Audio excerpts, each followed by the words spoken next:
ताज्या बातम्यांसाठी महान करेला सबस्क्राइब करा आणि बेल आयकॉनला क्लिक करा। छत्रपतींची शपथ घेऊन आरक्षण देण्याचं बोलले तर मुख्यमंत्र्यांकडे जादूची काठी असेल, सुप्रिया सुळे पुढे म्हणाल्या, ट्रिपल इंजिन सरकारला 40 दिवसांचा अल्टिमेटम दिला होता। रात्री 12 पर्यंत वाट पाहावी लागणार आहे। ट्रिपल इंजिन सरकारवर बोलायचं नाही। मुख्यमंत्री छत्रपतींची शपथ घेऊन जर आरक्षण देण्याचं बोललं असतील तर त्यांच्याकडे कदाचित जादूची काठी असेल। बावनकुळे ज्या पक्षात आहेत त्या पक्षाचे 200 आमदार आणि 300 खासदार असून सुद्धा पवार आणि ठाकरेंचं नाव घेतल्याशिवाय स्वस्थता मिळत नाही। गृहमंत्र्यांना एक आई, नागरिक आणि लोकप्रतिनिधी म्हणून विनम्रपणे प्रश्न करते, तुम्ही ड्रग्ज माफियांची नावं सांगणार होता, त्याचं काय झालं असं त्यांनी प्रश्न केला।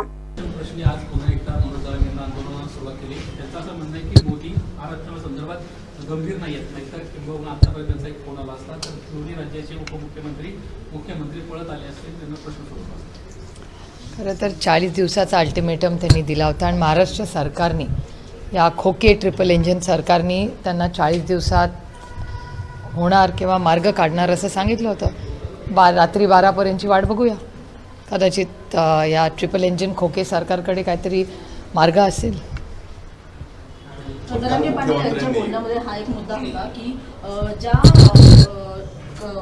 चेतके कर्मचारी चेतके लोक आहेत त्यांच्यावरती गुन्हा दाखल झाला होता, तो गुन्हा देखील मागे घेतलेला नाहीये। तर अशा वेळी आता गिरीश महाजन यांनी आश्वासन दिले की आम्ही ते जे गुन्हे ते मागे घेऊ। मी खरं तर पुन्हा रोज तेच बोलून मीही थकून त्रासून गेले आहे की ट्रिपल इंजिन खोके सरकारचं पॉलिसी पॅरालिसिस हा ह्या सरकारमध्ये आहे, आपल्याला दिसतोय। पॉलिसी लेवलला काहीच काम करते। तुमच्याच सगळ्या चॅनलवर मी एक दृश्य पाहिलं की माननीय महाराष्ट्राचे मुख्यमंत्री भाषण करत होते। भाषण करतानाच त्यांनी भाषण सोडलं, नंतर त्यांनी छत्रपतींचा आशीर्वाद घेतला आणि परत शब्द दिला। त्याच्यामुळे मला असं वाटतं आपण त्यांना 24 तासाचा कालावधी देऊया। काल त्यांनी तो आशीर्वाद घेतला आहे, तर कदाचित 24 तासात त्यांच्याकडे काहीतरी जादूची कांडी किंवा काहीतरी सोल्युशन असेल। आता महाराष्ट्राचे मुख्यमंत्री छत्रपतींचा शपथ घेऊन एखादा शब्द देतात म्हणजे त्यांच्याकडे काहीतरी मार्ग असणार ना, त्याच्याशिवाय असं कसं केलं असतं ते। चंद्रशेखर बावनकुळे यांचं असं म्हणणं आहे की उद्धव ठाकरे यांच्या नावाखाली जाऊन उद्धव ठाकरे बिघडले। ज्या पद्धतीने उदयनिधी स्टॅलिन यांना काही दिवसांपूर्वी वक्तव्य केलं होतं त्याच्याकडे पूर्णपणे उद्धव ठाकरे दुर्लक्ष करतायत आणि शरद पवारांना स्वाधीन झालेले असं त्यांचं म्हणणं। बावनकुळेजी काय बोलतील याचा काही भरोसा राहिलेला नाही आहे, कारण का ते सिरियस एका पक्षाचे ते अध्यक्ष आहेत, सत्तेतल्या पक्षात, म्हणजे गल्लीपासून दिल्लीपर्यंत त्यांची सत्ता आहे। ते पॉलिसीवर किंवा कशावरही बोलू शकतात, पण रोज पवार आणि ठाकरे कुटुंबाबद्दल बोलल्याशिवाय त्यांचा दिवस सुरू होत नाही आणि मावळत नाही। त्याच्यामुळे जरी 200 आमदार त्यांच्याकडे 300 खासदार असले तरी ठाकरे आणि पवारांचं नाव घेतल्याशिवाय त्यांना स्वस्थता किंवा शांतता मिळत नाही। ह्याच्यातच सगळं उत्तर आहे। प्रश्न आहे 2030 पर्यंत आपण आधी सुरुवातीला आपण फाईट आता असं सरकार म्हणतं की 2030 पर्यंत आपण जगातली तिसरी सगळ्यात लार्जेस्ट इकॉनॉमी असू आणि आपल्याला जपानलाही नेट मार्केट आहे। तुम्ही दिल्लीत असता, खरीच अशी परिस्थिती आहे का? एक तर ज्याला थोडंसं इकॉनॉमिक्स कळतं, मी काय इकॉनॉमिस्ट नाही, पण ज्याला थोडंसं भारताची इकॉनॉमी कळते, कुठलंही सरकार असू दे किंवा नसू दे, $5 ट्रिलियन इकॉनॉमी होणं हे भारताला अजिबात अवघड नाही। कारण त्याला खूप वेगवेगळे पैलू असतात, त्याला काय फक्त एक पॉलिसी असा इश्यू नसतो। इकॉनॉमीचा साईज हा अनेक फॅक्टर्स ठरवतात, ग्लोबल इश्यूज असतात, राज्याचे, देशाचे, तुमच्यासारखे अनेक लोक जे कष्ट करतात त्यांचेही त्याचं कॉन्ट्रीब्युशन असतं। त्याच्यामुळे $5 ट्रिलियन इकॉनॉमी काय एका सरकारच्या फार मोठ्या पॉलिसीजमुळे, एवढा मोठा देश आपला आहे, त्याचं कन्झम्पशन एक सर्टन अमाऊंट आहे। त्याच्यामुळे ज्याला थोडंसं इकॉनॉमिक जरी कळतं तो असली विधानं हास्यास्पद आहेत, कारण ह्या गोष्टी आर ऑब्व्हियस।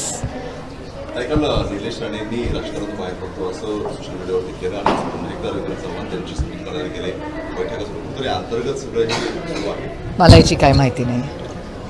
शिंदे महत्वाचा उल्लेख केला 2004च्या वेळेस उद्धव ठाकरेंना मुख्यमंत्री म्हणून सवय लागलेली होती. आता 2004ची परिस्थिती अशी होती की तुम्ही 124 जागा लढवल्या तर तुम्हाला 71 जागा मिळाल्या. तर त्याच वेळी कुमार कुटुंबियांचे उद्धव ठाकरेंचे काही बॅकडोर टॉक्स चालू होते असं काय आहे?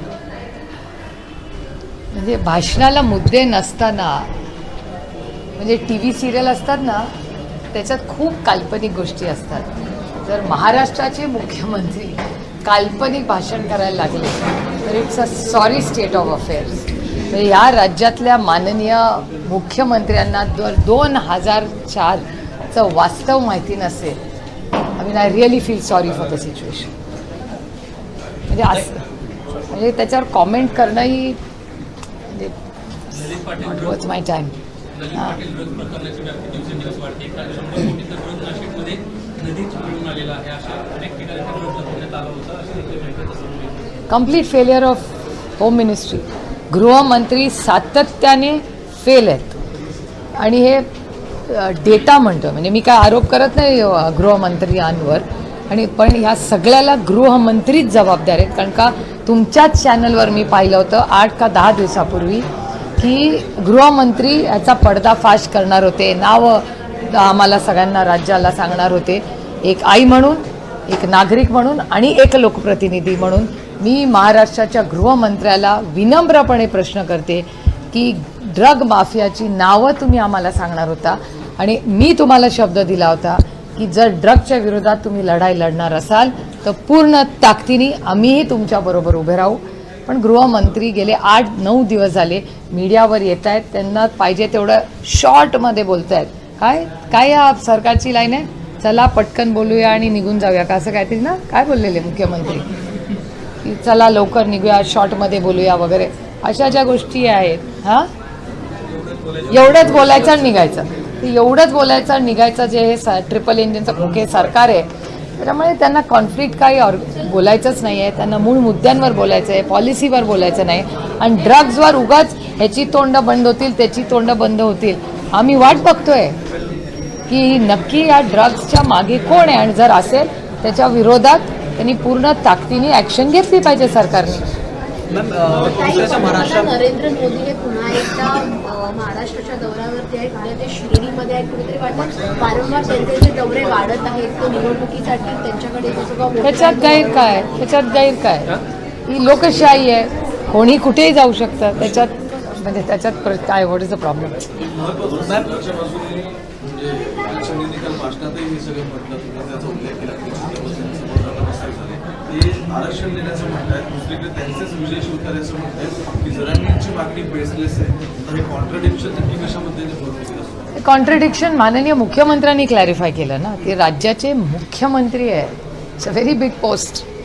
त्यामुळे माननीय मुख्यमंत्र्यांनी त्याची उत्तरं दिली पाहिजेत ना. आम्ही विरोधात आहोत आणि आमची मराठा, धनगर, लिंगायत आणि मुस्लिम समाजाच्या आरक्षणाला पूर्ण ताकदीने आमचं सहकार्य होईल. मग पार्लमेंटमध्ये चर्चा ठेवा, महाराष्ट्राच्या असेंब्लीत चर्चा ठेवा. मी तर मागणी करते की आरक्षणाच्या मुद्द्यावर महाराष्ट्र सरकारने तातडीने असेंब्लीमध्ये 2-3 दिवस, जितके दिवस चर्चा लागेल तेवढे बोलवा आणि चर्चा करा. इथून एक प्रस्ताव मराठा, धनगर, लिंगायत आणि मुस्लिम समाजाचा इथे तुम्ही अधिवेशन घ्या, तिथून दिल्लीला पाठवा. दिल्लीलाही आम्ही अधिवेशन मागणी करू आणि आपण सगळे मिळून एका मताने पास करू. मैम बात करते हैं महाराष्ट्र में, फिर मराठा मुद्दा जो आरक्षण जो एक बार फिर गरमाया है. मनोज आरके पाटिल जो एक बार फिर अनशन पर बैठ चुके हैं. उन्होंने सरकार को अल्टीमेटम दिया था कि इतने दिन में अगर सरकार ऐसा नहीं करती तो हम दोबारा प्रोटेस्ट करेंगे. वही कल जिस तरह से मनोज आरके पाटिल कह रहे हैं कि अगर प्रधानमंत्री फोन करते दोनों जो सीएम, दोनों डीसीएम और सीएम भागते हुए आते. इस पूरी घटना को प्रोटेस्ट जो एक बार फिर मनोज आरके पाटिल कर रहे हैं, किस तरह से देख रहे हैं? अरे ये जुमलेबाजी सरकार है और ये 50 खोखे की जो ट्रिपल इंजन सरकार है इसमें पॉलिसी पैरालिसिस है.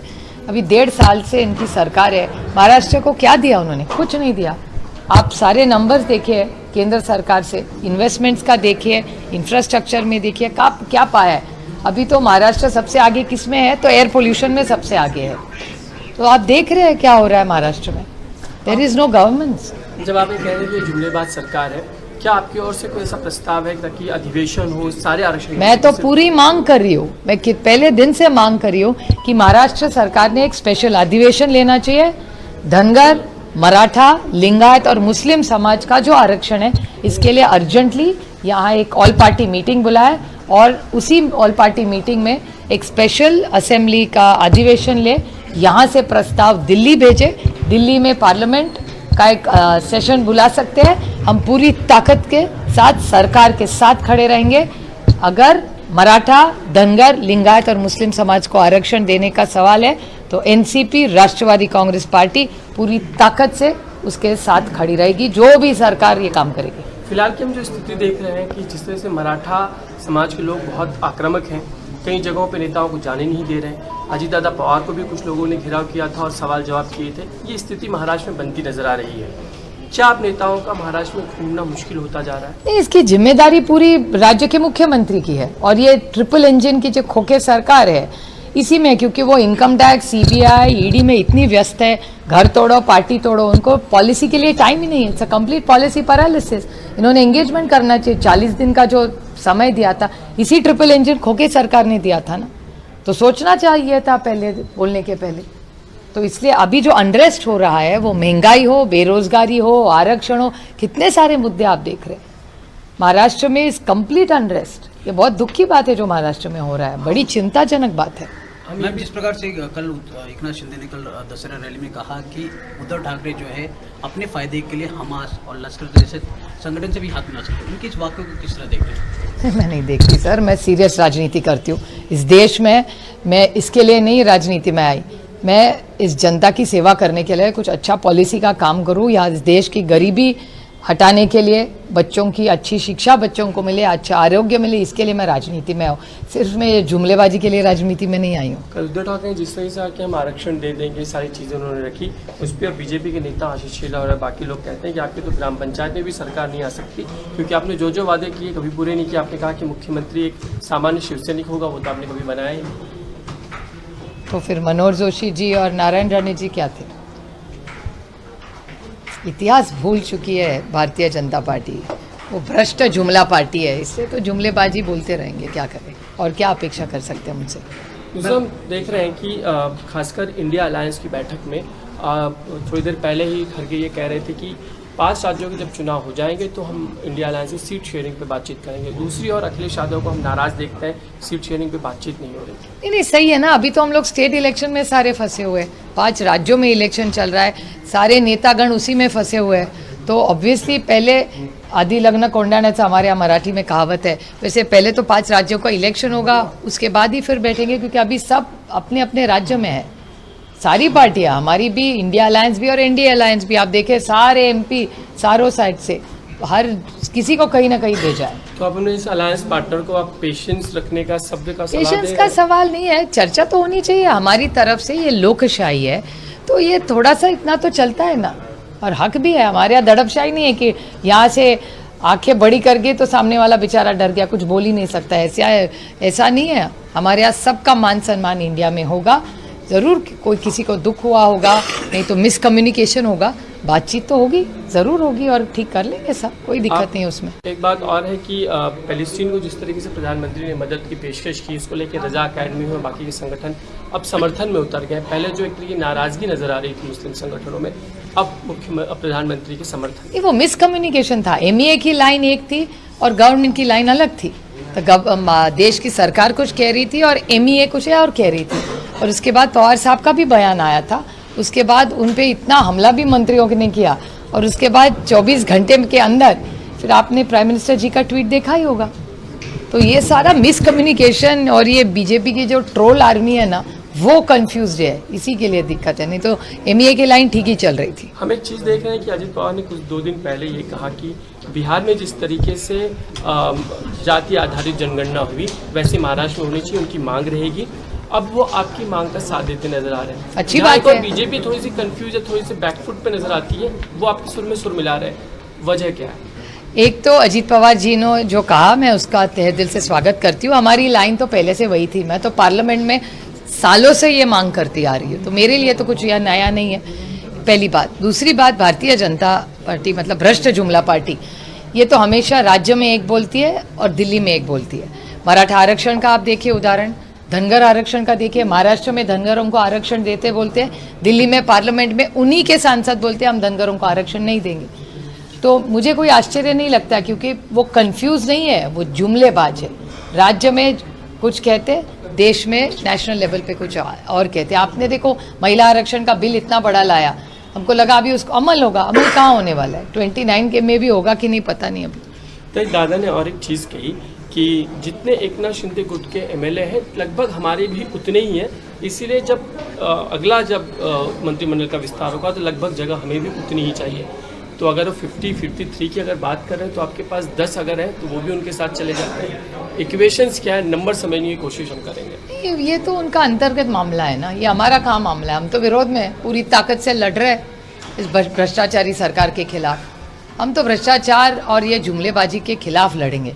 अभी नंबर्स का क्या है वो अभी उनका अलायंस जाने, ये ट्रिपल इंजन खोके सरकार जाने, उनके मुख्यमंत्री जाने, हमको क्या लेना देना। लगता है राष्ट्रवादी कांग्रेस में जब दादा मांग रहे हैं कि समान हिस्सा होना चाहिए, एकनाथ शिंदे या बीजेपी देने की। देखिए देवेंद्र जी देवेंद्र जी का दिल बहुत बड़ा है और वो बहुत अच्छे इंसान हैं, क्योंकि 105 एमएलए जब उनके हैं उसके बाद वो सीएम तो बनते तो बात थी, उनको डेप्यूटी सीएम बनाया गया, उसके बाद और उनको डिमोट करके आधा डेप्यूटी सीएम बना दिया। तो और उन्होंने खुद कहा है कि बीजेपी बड़ा भाई है और बड़े भाई ने बड़ा दिल रखना चाहिए, तो इसलिए बीजेपी बड़ी दिल की पार्टी है। वो 105 नहीं 200 भी चुन के आए, 500 कितने भी चुन के आए, उनका नंबर हमेशा बड़ा ही होता है। तो उनके क्या है 152 प्लस या कुछ है ना, तो 152 प्लस भी अगर वो चुन के आए ना तो वो बीजेपी का सीएम नहीं बनाएंगे, एलाइज बाहर का सीएम बनाएंगे। तो इतना बड़ा दिल अगर बीजेपी रख रही है तो अच्छी बात है, इतना बड़ा दिल उनका है, बहुत कम दिखने मिलता है नंबर्स के गेम में। प्रधानमंत्री लगातार महाराष्ट्र का दौरा कर रहे हैं, कल उनका फिर नासिक में दौरा है, शिरडी साईं बाबा में। किस तरह से दौरा के देख रहे प्रधानमंत्री के? देखो देश के प्रधानमंत्री और हमारी तरफ से तो लोकशाही है, तो आए तो अतिथि देवो भव, ये तो महाराष्ट्र की संस्कृति है। तो जितने बाहर के लोग राज्य में आए उनका स्वागत ही होगा हमें अतिथि। जो सवाल है आरक्षण से लेकर